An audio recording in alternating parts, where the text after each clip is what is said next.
Alright family, welcome back to the channel. Listen, I just finished watching and listening to a board certified, highly successful criminal lawyer break this down. His name is Bruce and he is on YouTube as well. Bruce Rivers. Go look up Bruce Rivers, right? And I say his name because I'm about to use his information. Remember I told y'all I only look at people who are experts in this field and understand and know what's going on.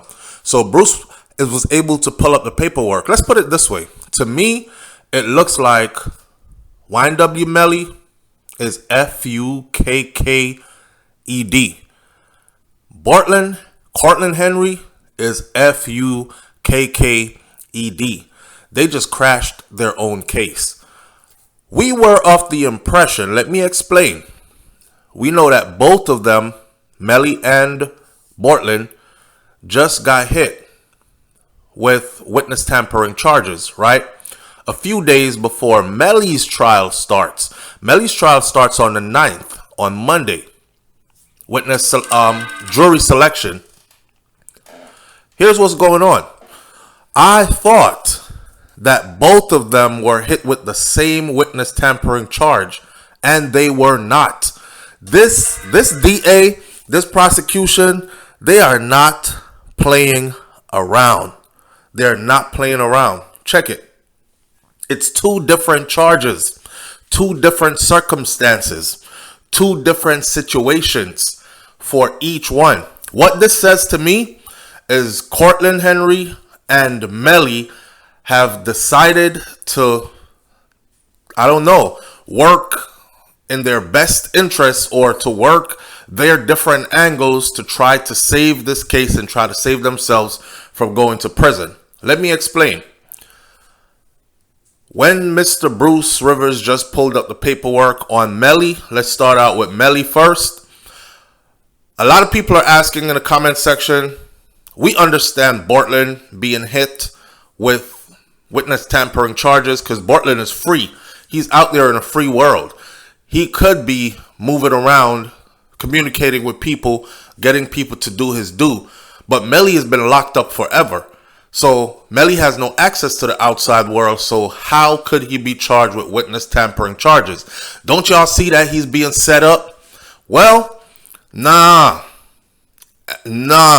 What it is, you know, when people are locked up, each person, when they go to make a phone call, apparently they have a certain ID number, and what Melly has been doing is he has been linking up with other people, alleged gang members that are behind bars with him, and he has been getting them to use their ID number, to use their phone call. That's when somebody call you from the pen and you hear, from lockup and you hear, hello, you have a collect call from Wyoming Men's Something Institution Correctional Facility. And that sound right there. So he's been using different ones of those. Multiple people to get through to a witness or alleged that person was supposed to be a witness in his case. And what they have found out is that that person did not come to the trial and testify, which he was successful at getting the person to not show up to his trial to testify. Now, whoever that person is, I don't know, because in the paperwork it says something about somebody's mother making a complaint, and that's how the police got to it. I'm thinking that's in Bortlen's case, and but we'll get to Bortlen in a minute. So for YNW Melly, for the people who are asking, how come Melly is getting charged with witness tampering? Who he tampering with? And he's inside of a correctional facility, has no access to the outside world. He was using other people to get to this person outside, intimidate them, promise them things, whatever the case may be. It happens that he was successful at getting them to either not show up for testimony or not bring evidence forward that could have harmed him. And now they have proof of that. Damn. So what this attorney is saying is, if there's a way that you want to FUKKED up your case, this is it right here. As a matter of fact, just being charged with witness tampering on top of the double murder you're being charged with, this might just be enough right here to arrive at a guilty verdict at the next trial, which starts on Monday, by the way. He also predicted that there won't be this long, drawn-out session to select a jury. He is predicting about 2 weeks.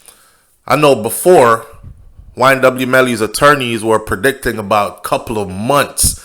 And they were like, we'll be lucky if we could seat a jury by December, which means we're going to have to push the date forward because trial probably won't start until January of 2024. This attorney says it won't go like that. It'll probably start, in a couple of weeks, week and a half, 2 weeks, maybe. The actual part where they start to go through the evidence again, and we'll see the same evidence all over again. Remember what I said?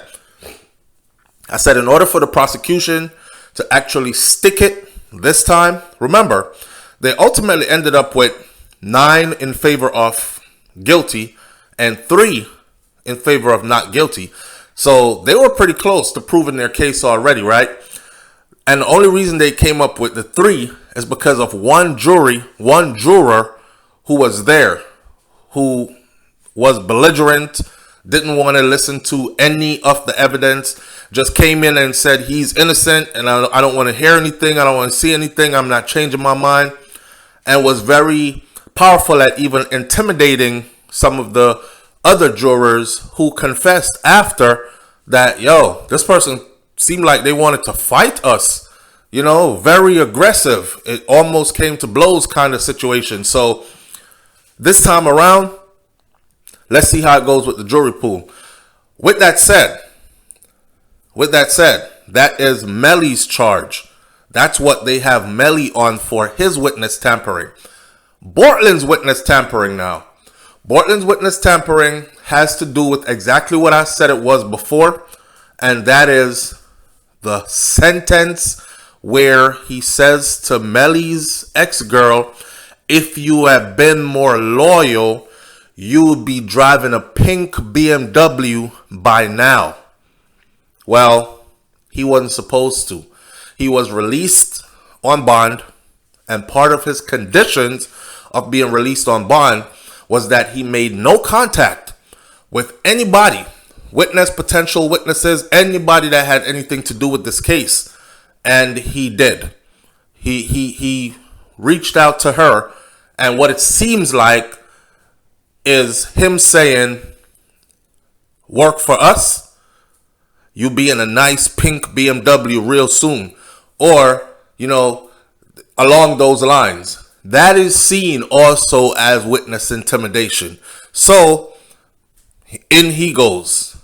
And like his attorney says, and like this attorney says, they don't think he's going to be let out this time. A lot of people have been wondering, how come Melly is locked up and Bortlen is not? What's the difference? Some people said, it's because Bortlen didn't have a run-in with the laws before and Melly has a criminal past. Okay, but now, at this point, after Bortlen has secured bond multiple times already, violated, got locked up again, got back out, got locked up again. This time, I don't think they're letting him out. His attorney says he doesn't think they're letting him out either. And Bruce Rivers says he doesn't think they're letting him out either. So that's just a clear understanding for everybody as to what Melly is charged with, why Melly is charged with the witness tampering charges, and it's a clear understanding of why Bortlen is charged with the witness tampering charges. They went at separate people. Or did they? Was this all about getting to her? Was Melly taking gang members, using them to send them to intimidate her? You know she said she's in hiding, right? Right. So is she in hiding because she doesn't want to cooperate with the law? Because she wants a pink BMW and she wants whatever favors comes with being favorable to Melly and his case? Or is she in hiding because she's scared? Because she's scared of these gang members and she knows that they can reach her. Melly's paperwork says they were successful at getting this person to not testify. Remember, in the first trial, who did not show up that was supposed to show up? It was his girlfriend or his ex-girlfriend. Her mama showed up, but she didn't show up. And her mama showed up as a hostile witness, but she didn't show up. And now she's saying she's in hiding. If y'all remove that warrant, I'll come talk to y'all. Very interesting. Let's stick close to this case as it unfolds and see what happens next. In my opinion, I don't think this is a good look for Melly at all. He's confident that he's coming out though, but I guess you got to keep that mindset in order to keep hope. So we'll see. I'll catch y'all in the next video. I'm out. Peace.